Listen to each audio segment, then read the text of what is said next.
good morning, good afternoon, good evening, wherever you are in the world. Welcome to the DID Academy. My name is Ron Friedman. I'm the head of content and creative marketing at DID, and I'm really happy that you're joining us. We have a great webinar in store. It's focusing all about our flagship product, that's DID Visual Agent, and we'll touch a bit on the name of the product, as it's important. This session, the next 45 minutes or so, we'll focus on the practical side of building and using an agent. With me in this webinar, I've got two members of DID's development team. They'll help us go through all the kind of fine details of the agent blueprint. So let's say hi to Ben. Ben, you want to just introduce yourself quick? Sure. Hey, everyone. Glad you're here. Nice to meet you. I'm Ben. I'm the full stack team leader in DID, managing the agents product. Excellent. And also Niv Zilber. Niv, make sure you open your microphone. You're on mute. Hi, everybody. I'm Neve. I'm a developer at Team Agents here at DID. Excellent. So let me share my screen and you'll be able to see what's on the agenda for today. So beginning with a bit of introduction, DID. Those who are not familiar with our company and our products, we'll dedicate a few minutes to explaining the concept of visual agents, how they benefit businesses. And then I'm going to hand it over to Ben and Neve. They're product experts, and they'll walk you through like the different stages of creating an interactive agent, including all our new exciting customization options that let you kind of infuse your agent with a memorable and engaging personality.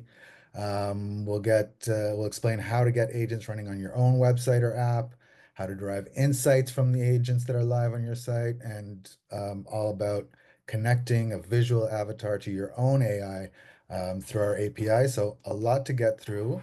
We'll have time at the end for questions, so please leave them in the webinar Q&A. If we don't get to your question live, then make sure email us afterwards at support@did.com, and we'll be sure to get back to you. So like I said, starting off, a couple of minutes introducing you to DID and the product. So our core capabilities are in the world of AI video generation. So using artificial intelligence to create new video frames of people's faces based on photos or videos, and then matching them to written or recorded scripts. The company was founded in 2017, initially as a cybersecurity company, dealing with facial recognition, but then kind of in 2021, 2022, we kind of entered this video generation space, kind of leveraging our expertise in the human face to create avatars, both offline and online. Since that time, we've grown substantially, raised tens of millions of dollars in funding, and more than double in size. Um, some vanity metrics, as you can see, DID agents recognized as one of the best inventions of the year for 2024. We'll tell that story in the next few minutes, and happy to announce our recently uh, announced or recently public partnership with Microsoft, bringing our AI capabilities for offline and online avatars to the Azure marketplace and Microsoft products. Um, Going into avatars, why our obsession with avatars? For us, it's all about the human face. Um, Human beings were kind of evolutionary wired to notice, identify, react to other human faces. Kind of studies across different disciplines, anthropology, psychology, marketing, behavioral science. These all find that using human faces increases trust, increases engagement, increases user retention. That's why we created the DID Studio, kind of to enable businesses, individuals to produce videos with human avatars. And now that the technology is mature enough, also to create interactive experience.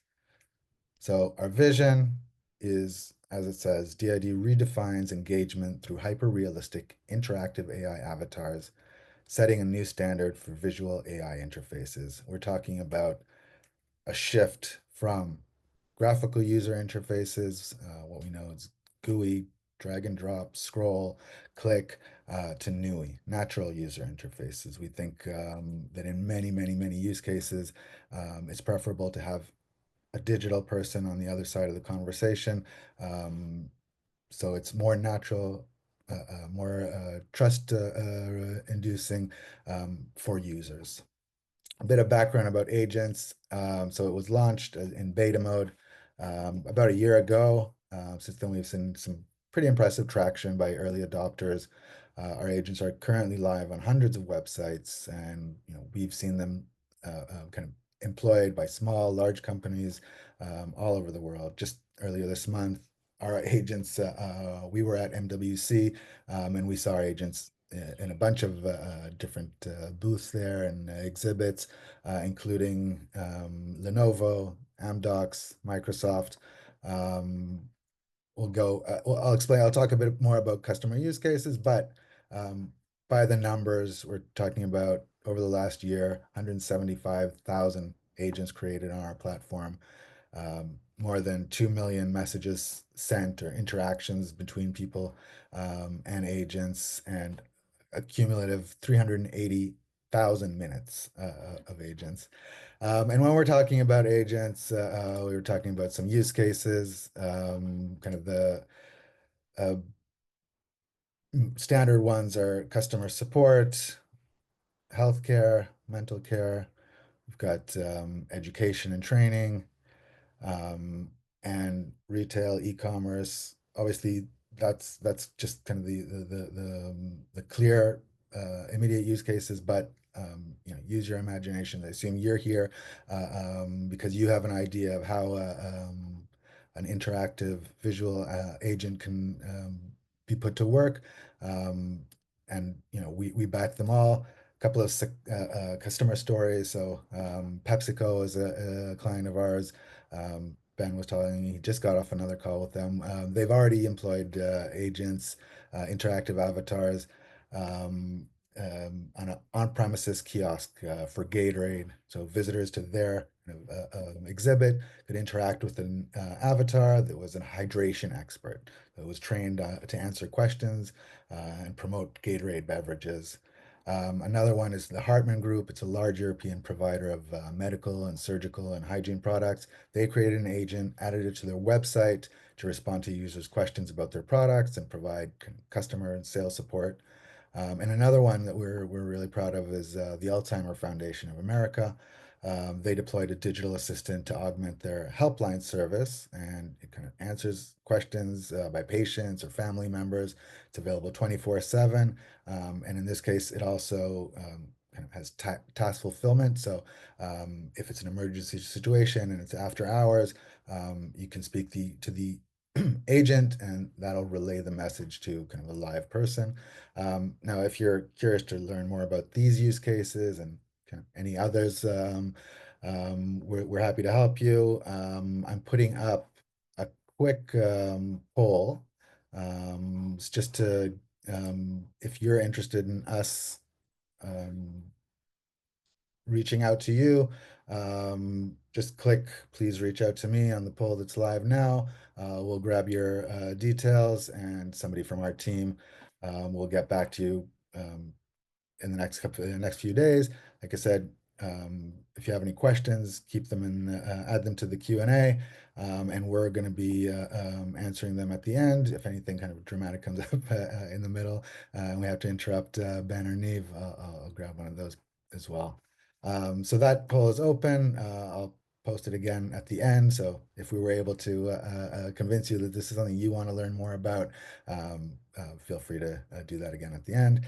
But now I'm going to hand you over to Ben to talk through kind of the best practices, how to create this interactive visual agent, kind of starting from the main building blocks. So I'm going to stop sharing, and Ben, take it away. You can keep sharing. I'll take it in a few slides. So hi again, everyone. And here in DID, we thought about what can make a great agent. And we took the road when we think what makes us as humans better when communicating with each other and engaging with each other. So we came up with these 4 pillars that will represent our agents. The first one is appearance. Okay, we want the agent to be lifelike, realistic person, to be expressive and engaging in his interactions with one another, and to be feeling like a true human. The intelligence, the brain behind it is the second one. The agent needs to be data-driven and efficient to provide valuable responses to his customers and help our use cases and our clients to be more efficient, whether it's businesses or individual use cases. The personality. Okay, we want the agent to have a persona, just like our friends and our family, they have their own characterism. And with the customizations parameters and the ability, the dynamic abilities to customize your agents in DID, we can make it reflect and align to your business goals and to any unique identity or a brand. So it's very easy to use and can be customizable to your own needs. And the fourth one is the skills. We want the agent to be able to do integrations and task completions that can drive your business goals and results faster and quicker and easier. So with these 4 pillars, combining them together, we think we can bridge the gaps between humans and technology in general, specifically using AI. And this is what makes Agent 2.0 all about. So I want to dive with you deeper a little bit to the tech behind this magic and explain how this whole magic works. We started from the left. A user is either typing or talking to the application with a microphone open. This text, if it's a speech, it converts into text. And if it's text, then with this text, we query by using the RAG mechanism. I'm inviting you to read more about it if you're not familiar with it. But this is a best practice in the industry to retrieve relevant information from a knowledge database. It could be some files you upload, it could be some snippets of knowledge, textual snippets, or it could be even integration to databases or other more massive knowledge sources of the client. You can even skip that part if you want your agent to be fully dynamic and not being grounded into any specific knowledge. Following that step, we take this query, we enrich the existing prompt with the knowledge we fetch and with the user input. And we're using LLM, the brain behind it, with a behavioral prompt and all the configuration and customization that you first enabled to generate a response. Then this response, the textual response, is then immediately translated into speech. And that speech is what drives everything magically here in DID to animate the avatar that you chose and stream in real time the media and the video frames back to your application. And all of this flow is happening in a very low latency of up to 2 seconds. Of course, depends on the configuration and the specific variations of your needs. And this latency is our key results. My developers are working day and night towards meeting this deadline and this achievement. And this is a very complex engineering challenge that we're facing every day here in DID to, as we said, promise that our agent is as much as possible similar like a human interacting with a human. We can talk more about it later about some parts that can be dynamically imported according to your needs. You can even change the LLM or bring your own, same for the knowledge and even the text-to-speech provider. But this is like the full image of the full offering end-to-end of DID's agents. In the end of the webinar, we can explain more about the customization options and how you can integrate your own needs into it. But before we continue, Maybe one more word, just to make sure we're all speaking the same language here. So, in last year, maybe a bit under, agents has come to, we're talking about task completion. We're talking about kind of the Copilot variety of AI agent. And just to be clear that when we our product's name is DID Visual Agent, we're talking about primarily about adding that human presence, that avatar to any either a kind of a virtual assistant you create on DID or a virtual assistant or Copilot or something like that you create based on your own either knowledge base or large language model. But yeah, sorry to interrupt. Take it away.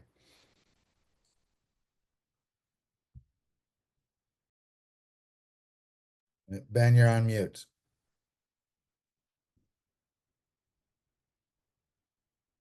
Thank you. So I hope you see the screen and hear me now. You're welcome. I want Is to, there anything else you need help with? Anna is speaking to me. I want to present you Anna, our AI agent, just in a few minutes. Hey, Anna.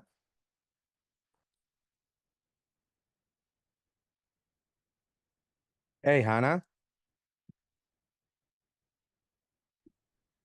Actually, it's Anna. How can I assist you today?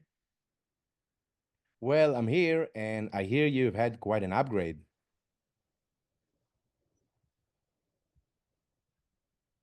That's right. Agents 2.0 is all about hyperrealism, intelligence, and speed. I'm basically smarter, faster, and let's be honest, way sharper in full HD. All right, let's put you on a test. What's something that you can do and I can't?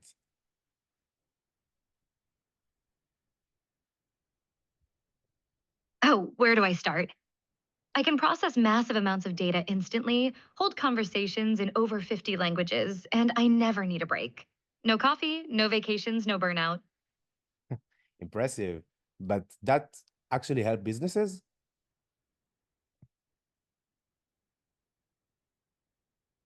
Absolutely. More natural conversations mean better customer engagement, stronger brand trust, and real measurable business growth. So Agent 2.0 aren't just about looking good, they actually drive results.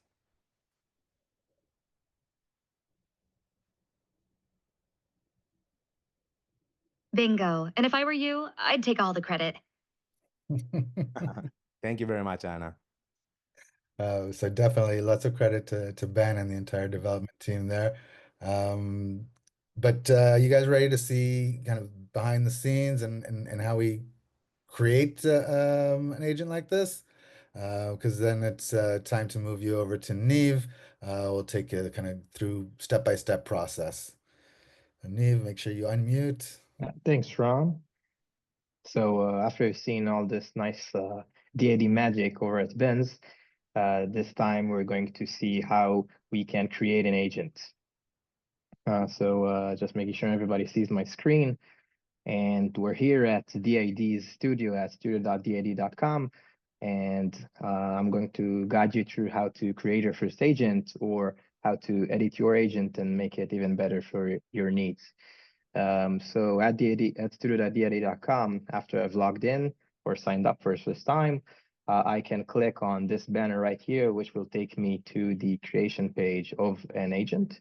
Or I can look at one of my existing agents, press the three dots here, then edit it. This will take me to this page right over here, where I can edit my agent or create a brand new one. And I'm about to walk you through this entire wizard, and we're going to see all the different things you can do with an agent, all the different combinations you can decide on to create your own personalized agent. So first of all, the number one thing that the user walks into when seeing an agent is the looks, its appearance. And as you can see, we can select from a predefined default list of agents we generate here at DID. We have two types of agents. First one being standard agents, which are agents that are created from photos. They are easier to create, but their quality is a bit lower compared to our Premium Plus agents, which are created from video sources. We actually create a specific model and learn the video of these presenters. Those are real humans. And then the result is a higher quality agent that better resembles the persons from whom we took the input. You can also create your own presenter, either from a photo or from a video, and you can see the differences here. A video created agent looks a bit more realistic, a bit more human-like. Other than that, you can also select the background of the agent. So, for example, if I choose this handsome blonde, and we can click on this little toggle to create a background. And then I can select from a list of static colors, or I can search for something like office space and select from this endless list of images. Let's, for example, take this one.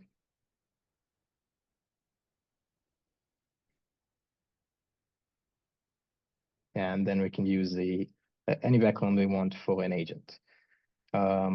Besides that, we can move on to the next tab, which is the agent Hold on, details. before you move on, Niv, a question, whether agents can be constructed based on an illustration.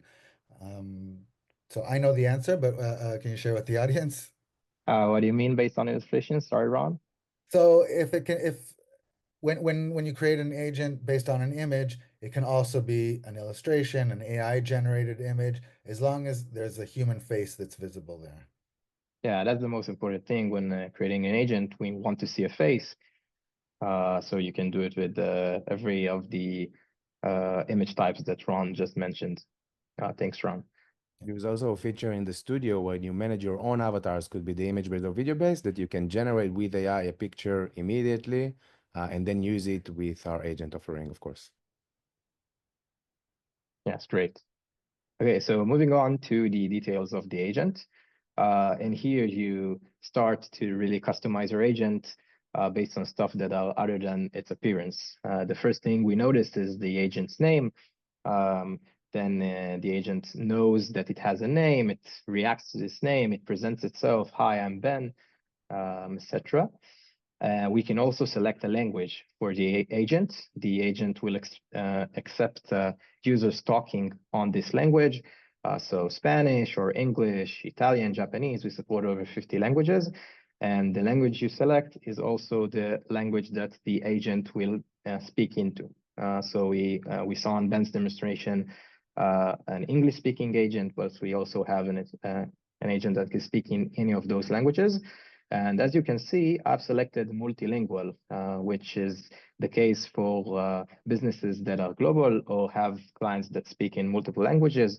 So we can select multilingual languages, and then the user can speak in whichever language he wants, and the agent will respond in the user selected language. Other than that, we have a list of voices that we can select for the agent. We have male or female voices, and you can select one of those voices depending on the price plan that you choose in DID. And you can also, if you don't like any of those voices, you can also clone your voice. So you can upload a recording of your own voice, and we here at DID clone it, and then you can use whichever voice you'd like for your agent.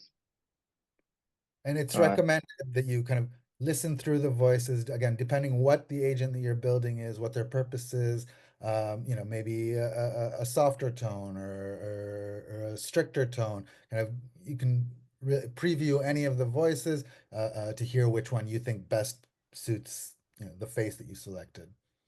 Yeah, I still haven't seen a case where I couldn't find the appropriate voice for from our predefined list, but if you want, you can go ahead and create your own voice. So moving on, this is the part where we start talking about the brains of the agent. Ben mentioned earlier that the heart of an agent is an LLM, powering it behind it. We support several models from OpenAI for the LLM. And on this part, moving on, we'll try to customize the prompt that's going to this LLM. At the end, we want an agent that doesn't only looks good and sounds good, but we want to tailor the response of the agent to what you want to reflect to your clients. So we can do that in using multiple fields that we're going to see right now. First thing is the role of an agent. So role, you can imagine role like a role in a play. An agent can just be a virtual assistant or virtual AI assistant, but it can also be a customer success manager. It can be a sales representative. It can be a doctor's office secretary. It can be whatever you want it to be, and you can customize how it behaves using this field. Another very important field is instructions. In instructions, we just put everything we want that can tailor how the agent speaks to the user. We can put examples for questions and answer here. We can focus the agent on specific topics. For example, here, this agent has a job to answer questions about DID products. This is an example for very short instructions. We support up to 4,000 characters here. And this is, I think, one of the most important fields and crucial field for how to impact the response of an agent. Other than that, we have a nice field that's called personality. Personality is a field where you select the manner in which the agent talks with the user. So an agent by default is friendly and professional, but you can select instead it to be sophisticated and formal, or fun and engaging, or just write on your own whatever you want. Okay, moving on. Wait, the Neva, including can you go to extremes with these? Can you get like a rude agent, or not that, you know, it's a So great use case, business use case, yeah, but potentially. yes, yeah. So you can go to extremes. We created not long ago, we created an agent whose sole purpose is to argue with the user. So the user says one claim, whichever claim, and the agent just tries to make the user feel guilty about making this claim. It was a real use case. So you can go to extreme if you want to, but obviously we'll see it up ahead. Obviously, all in the with limitations of language and moderation and stuff like that. So that's a good question. Okay, moving on to the knowledge sources tab. So far, we've only talked about how we want our agent to respond, but we haven't talked about what we want our agents to know. And here is the place for you to upload knowledge about your business, for example. So your agent can use it when formulating a response. And here I've pre-uploaded the knowledge file from DID. So we can ask the agent right here, for example, what are DID agents? And then this screen is the preview for the agent. So we won't see any face animations, we won't see any sound. This is just to mimic the chat the user is going to do with an agent. And later when we create an agent, then we'll get the full experience as Ben showed before. And then the agent just wrote a short snippet about the AD agents, or agents created by the AD assists to assist users with questions about our products. So if you have a massive knowledge base, you can upload up to 5 files here, PowerPoints, PDFs, and each file can be up to 20 megabytes. But if you have a shorter knowledge and you really want the agent to focus on this concise bit of knowledge, you can use, for example, our other knowledge mechanism, which is the textual base. I think we have about 130 participants in this webinar last time I checked. So if I just write right here,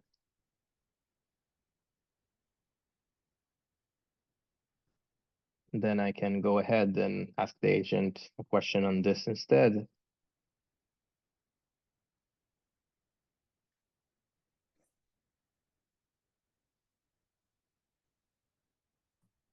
Yeah, so that's nice, a nice way to either play with your knowledge and see that the agent reacts accordingly, or if you have a shorter amount of knowledge, we support up to 10,000 characters here.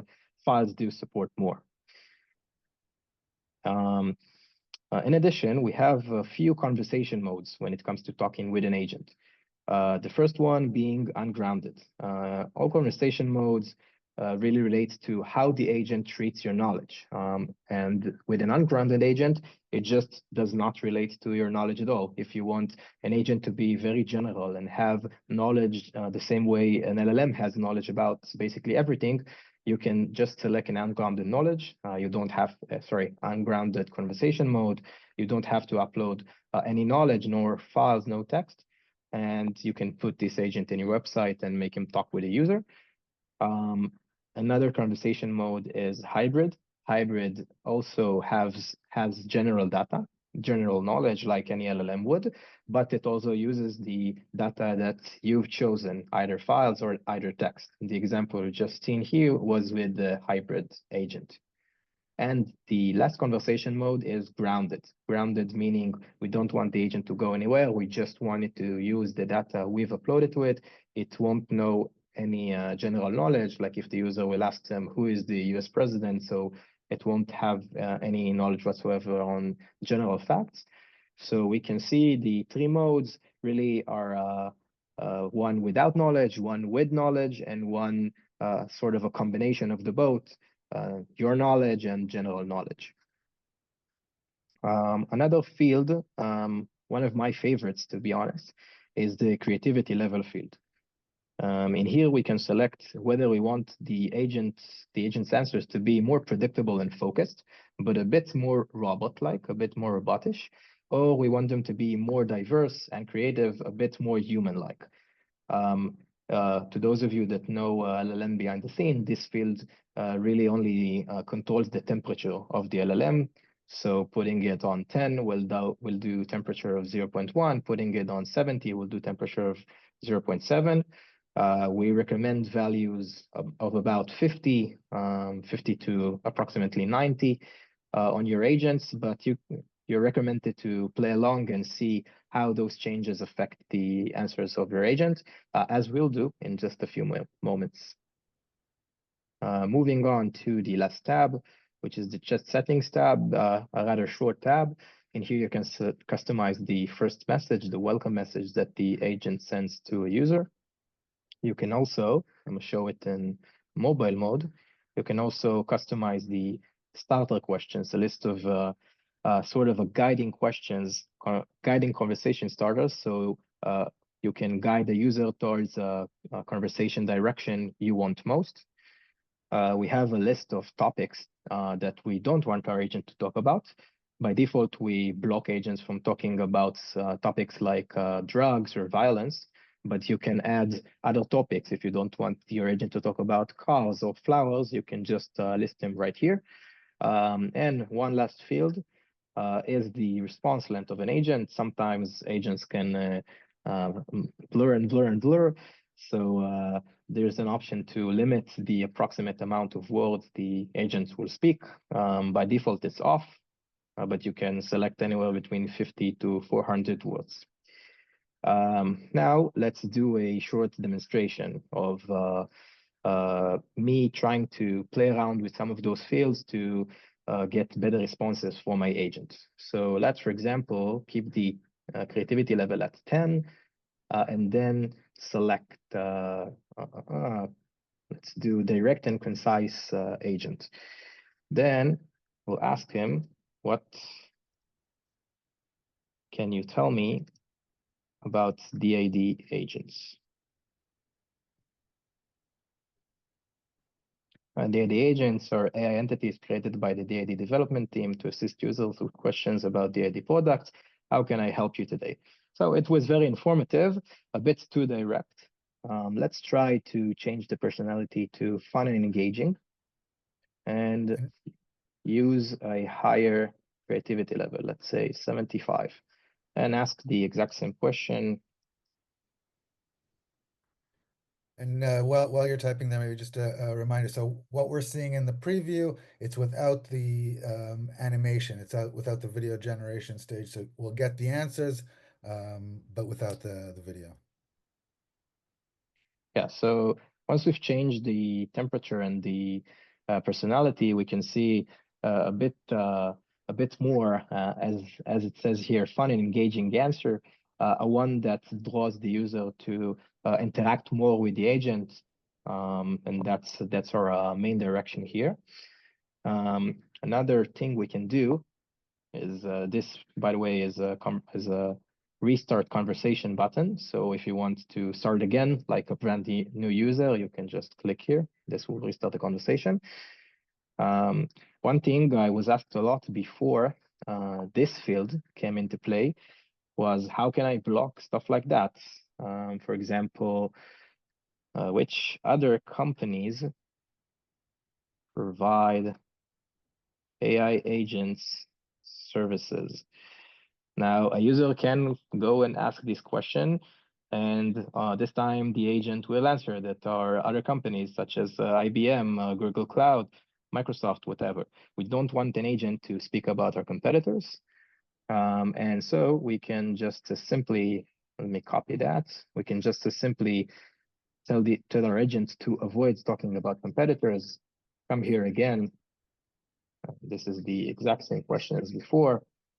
And now our agent will try to either elegantly ignore the question asked by the user, or steer the conversation in a direction that we want. Now, this agent, as I remind you at the beginning, was here to answer questions about DID products, and it states that to the user, so the conversation will go in the direction we want instead of exactly what the user intended for. One last nice thing we can do here, just to illustrate how powerful the instruction field is in combination with the higher temperature, we can ask the agent to talk only in rhymes. And let's see how it reacts to this same question we asked before.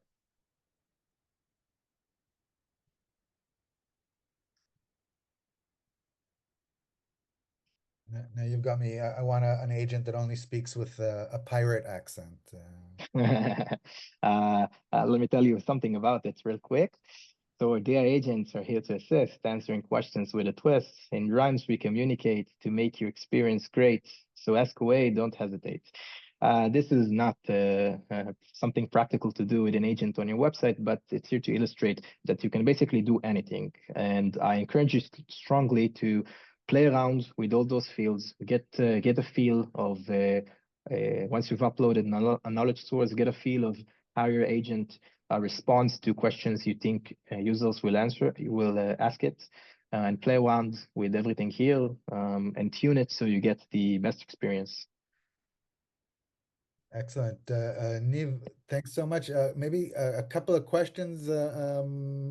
So one is the user's tone of speech, will that affect the agent? So if you're, I don't know, angry, will the agent reflect that and then kind of de-escalate depending?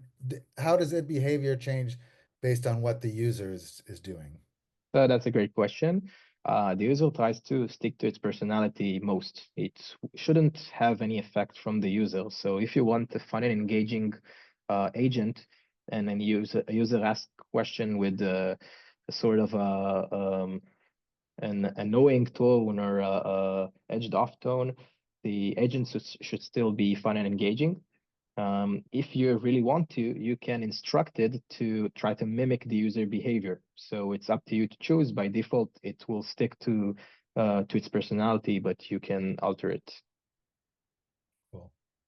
All right, thanks, Niv. Let's turn it back to Ben and talk a bit about, all right, now that I've created the agent, what do I do with it? How can I post it on, how can I share it with my users, add it to my website, etc. And I'm sharing my screen now. Sure. So following the steps Niv led us through for creation an agent step by step, now is the fun part when we actually take all this effort and the results and put it on our website, so for our clients to interact with. And that process called embedding your agent, and that should be a quick as a click of a button for developers or marketeers even to take from the studio of DID a snippet of code and place it on your HTML. And with that enablement, you get what you see in this video, a full embeddable agent on your website. In 2.0, we did so much work about having this component flexible and dynamically as possible. You can, of course, when you embed your agent, you need to specify the origins and the domains that you allow this agent to live on. We allow up to 5 domains, and this can be, of course, configurable with our CS team if you need more. That's for the sake of security and validations. And then you can choose your configurations. Maybe let me share my screen again so I can walk you through this wizard. It would be much easier. So you see my screen? Yeah, perfect. So let's take Anna again and try to embed her on a website. We need to define our domains that we want her to be able to be embedded on. Let's say I have this domain of my website. I can choose configurations like being on the right button or the left button, and you can see an example of how it will be look like when you do that on your web.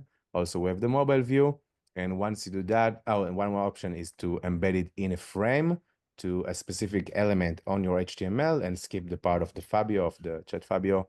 And then once you do that, you just copy a cut snippet and place it on your body part of the HTML, and you'll have it up there and running. The component, as we see, let's go back to the slide, Ron. Yeah, hold on. The component is fully flexible, and the user can interact with it and place it dynamically wherever he wants in real-time interaction. You can extend it bigger and smaller, and also having a full screen mode, and that's all ready and in Agent 2.0 version. And let's go to the next slide. We talked a little bit about other options in the offering, and Insight Dashboard is one of the most powerful features agents have. And this dashboard, I saw a question in the chat about whether the management can see the information for training purposes of their co-workers and employees. So that dashboard, that feature enables you to follow and walk through the insights of your agent interaction to get the real knowledgeable and insightable information about the trends of the your user interacting with the agent, and you can build very powerful insights for your business goals according to that. You can see the most asked questions or topics that people usually ask, and you can onlinely improve your agent and make it work better for your use cases once having this dashboard to improve your business's goals. Yeah, but important to note that because of privacy concerns, like this information is all anonymized. So you'll have the metrics, you'll have the overall analytics, but you won't have like the transcript of an individual conversation. Definitely. Thank you, Ron. I did say in the beginning of my slides a little bit about the customizable or dynamic parts of using agents. So in the next slide, we can talk about the offering. So we saw in the beginning everything about speech to text, text to speech, and LLM. This is, as I said, is the end-to-end full offering of DID with the component of the UI interacting in your website. But for more complex and dynamical use cases, we also enable people to use our API. We are an API-first company, and everything you can do from the studio, you can also do via the API, creation and addition of agents and embedding them on your website for interacting with it. We have Agent SDK for clients who wants to do their own UI and layouts of the front end. And you can basically, with this SDK, get a very easy to use wrapper that wraps up everything about communicating with the ID's API for the connection and the streaming capabilities, as we showed in the demo. And if we dive deeper into the tech, so you can even choose your own LLM or bring your own knowledge in LLM or text to speech. That's of course require more complex integration with the ID, but it's all available. And if anybody we feel like it might meet up their needs, you can reach out to our CS team to help come up with a good solution for this architecture. And we already have some clients who do that. PepsiCo is one of them. So it's all customizable, and you can go to DID Docs website to read out the full documentations of all these options available for you. Yeah, and a lot of technical details there. Obviously, we urge you all to, if you're a developer, start by reading our documentation. It's very well written there. It'll give you the basics, but again, we want to support our clients. Our customer support team is available to answer questions. And I think that'll take us into the question and answer section of this webinar. Did I forget anything, Ben, Niamh, before we move on to that? I think we're good. So we have a bunch of questions in the chat, but also in the dedicated Q&A. So the first one, is this recording going to be available? The answer is yes. We'll share this with anybody who registered and post it on our website and share it on social media so that anybody can watch it. Okay. Here's a question. Do you only support RAG, or can you create any text answer? I guess that's referring to kind of bringing your own LLM. So basically, when you bring your own LLM, you can do whatever you like. But as I showed earlier, we have two versions of knowledge sources. One is uploading documents, which does use RAG behind the scene. And another is the textual based knowledge, which goes directly to the LLM's prompt. It doesn't go through any RAG pre-processing, which can make it a bit more accurate, but because we push the entire knowledge source into the prompt, we have to limit it by size. So if you want to use the textual knowledge source, you are way more limited size-wise than if you'd upload documents. Yeah. I was also, sorry for interrupting, I saw someone asking about his own knowledge database. So when we say bring your own LLM, we not only meaning the model replacing GPT, we're also enabling you to wrap up everything relating to the brain pillar of the agent. So with this kind of integration, you can reach out to your own SQL database or any kind of a database, fetching your own information on the client side, and then generating the response using your own LLM, and bring it back to us to take it from there. So it's also an option, more complex one, but available. Thanks, Ben. We have a question, whether, so when you're uploading a knowledge base, whether the Q&A format is kind of the best one to use. Niv, any insights on what goes into creating a good knowledge base?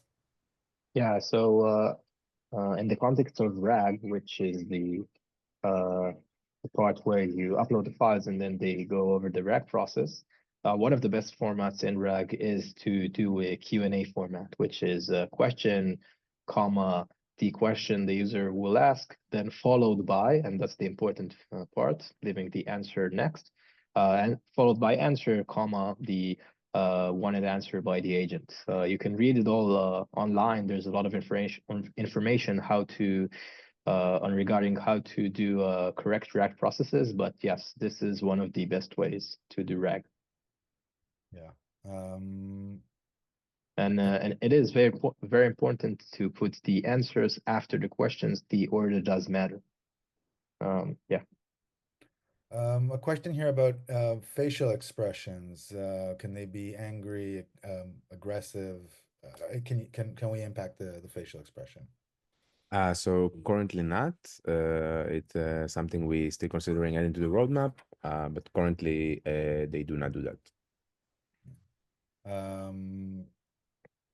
Here's a question. Can I convert it into an AI girlfriend? I bring a customized LLM trained on a human brain. I guess the answer is yes, right? I mean, the use case is anything you want. You want a companion, boyfriend, girlfriend, as long as you give the right prompt and knowledge base. Exactly. All these kind of variations and questions the answer is yes. And what Niv showed you is exactly the way to do that. The playground component on the right side is there only for that purposes, for you to try and play out with the knowledge and the prompt you configure until you're happy with the result. And then you can go ahead and embed it in your website. You don't pay for any playground sessions. It's there for the creation flow, for you to be to get trust of your agent before you go it live. I've seen this a couple of times. What LLM is DID currently using, kind of as the default for agents? So the default is GPT 3.5 Turbo or GPT 4.0. That's the default. This configuration can be changed, reaching out to our CS teams. And we are very aware of any improvements and upgrades models of GPT for sure OpenAI. And we always benchmark and try to see their performance. Once we find a good match, we are enabling this too. So 4.0 Mini is also available, but it's not the default one. So if you want some specific configuration, you can reach out to support. And that also has to do with kind of the experience, right? If different models will give you different latency times, and it's always going to be a trade-off between various factors there. Yes, 3.5 is a bit faster, but the quality of answers is much improved in 4.0, and the cost is a bit later response from the agent to the user. Okay. Let's see, maybe one more question. can I use my photo and my voice to clone myself as an agent? So the answer is yes. You can upload your own image for the photo-based avatars or train your own Premium Plus avatar via the avatars page of DAD Studio. I really recommend doing that. The Premium Plus avatars, as Niv said, are much more personalized and customized by a learning model that based on the user speaking behaviors and characterism. So that's a very optimized model and bringing the best results so far. So that's for the avatar, and you can clone your voice. The clone voice is part of the offering of creating a Premium Plus avatar. So once you upload the 5 minutes video for the training, we also clone your voice from that video, and then you have it on the studio for all of the DAD's products, both for the online products and the offline. I'm seeing a question here about cost and pricing. I know that that's not your guys' area of expertise, but again, basically it depends on the amount of agents you're creating and the amount of sessions, agent sessions that you're creating. If you visit our pricing page, did.com/pricing, you can see our different plans and the amount of agents you create and the amount of sessions that you get. And how much it costs. I think I keep getting more questions. We need to wrap it up. But here's one: does this product support real-time HR interview processes? So I guess whether an agent can be trained to not to answer questions, but to ask questions, to be like a more active version. Is that available? Is that in the roadmap? So it's something we already experienced, and it's working pretty well. Again, everything is available through the prompt customization that is open widely for the users to customize and play with. We did some experiments too, and we have good results of a proactive agents asking the questions and leading the conversation. Yeah. Yeah. So yeah, I mean, we spoke earlier about different use cases. Again, in the minute you connect it to your own LLM or your own interactive agent, AI assistant, kind of the more common traditional meaning of the word. So it can complete tasks. It can serve you up websites or photos or examples. Really, the possibilities are pretty mind-boggling. We obviously urge you all to try it out, whether it's in our through our API or through the studio. Thank you all for attending, for taking part. Glad to have you with us. We do these webinars usually once a month, kind of every time choosing a different topic. The next one won't be far away. We hope you'll join us there as well to learn more about DID, this whole exciting space of interactive avatars. So until next time, have a great rest of your day. Take care, everyone. Bye, everybody.